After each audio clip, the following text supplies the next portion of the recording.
the engines on the island of Sodor look forward to Harvest Festival time. But most of all, they look forward to Sir Topham Hatt's Harvest Firework Display. Sir Topham Hatt came to see Thomas and James. James, you are to collect the fireworks from the depot. James was overjoyed. Thomas wasn't happy at all. But I wanted to collect the fireworks, Thomas pouted. Sir Topham Hatt chose me because I'm as red as a rocket and twice as grand. James steamed proudly across the countryside. Brightest and best, brightest and best, he hummed happily to himself. He was having a wonderful day. Thomas was still upset when he arrived at the shunting yards. Father James, he growled, and he biffed the troublesome trucks crossly around the yard.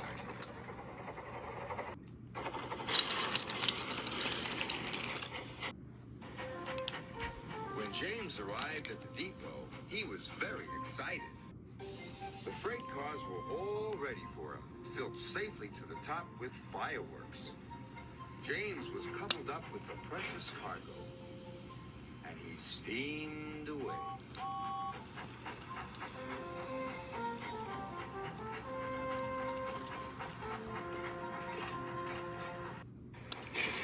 Thomas shunted the last truck crossly into place.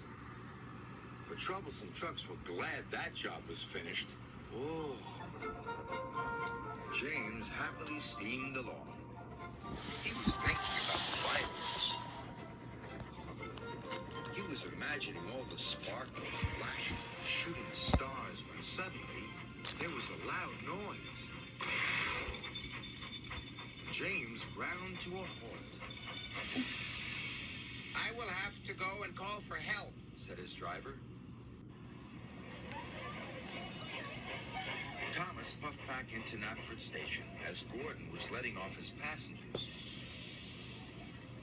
Children and grown-ups from all over the island had come to see the fireworks.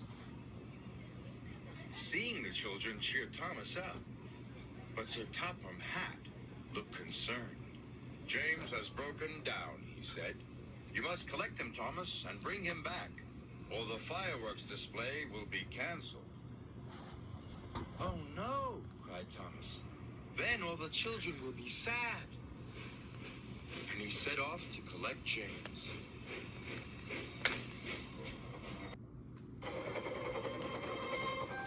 Thomas puffed across the countryside.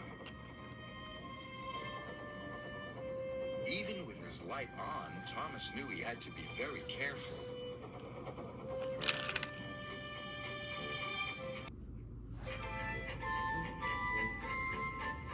Thomas found James broken down on the track. Hello, busted boiler, teased Thomas. You don't look very useful now. James was upset. But when Thomas got behind James, he couldn't see ahead. You will have to look out for me, said Thomas. James was cross. You said I wasn't useful, he pouted. But if the fireworks don't get to Knapford Station, puffed Thomas, the display will be canceled. James didn't want the children to be sad, so he agreed to look out for Thomas, and they set off together.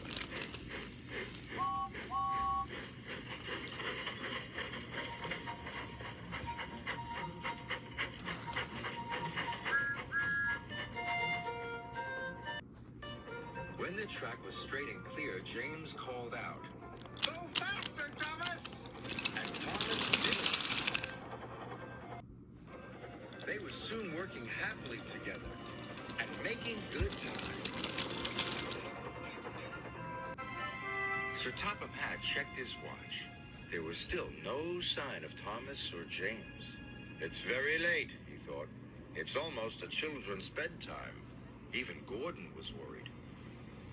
I'll have to cancel the display, said Sir Topham Hatt.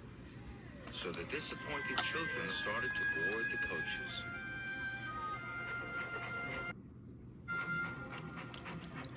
At blast, they could see the signal lights.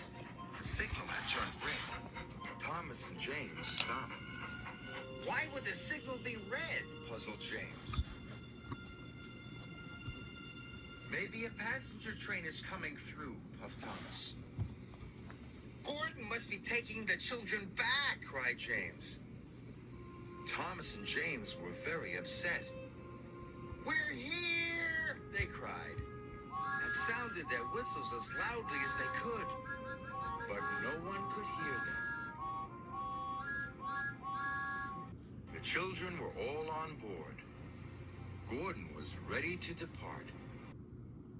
Thomas had a bright idea. Send up a rocket, he told his driver. So his driver carefully lit a rocket. He stood well back as it whooped into the sky. The rocket burst into stars. A sparkling dragon, cried Sir Topham Hatt. It must be Thomas and James. Stop, Gordon, he said. The firework display is back on. The junction signal turned to green, and Thomas and James were soon on their way.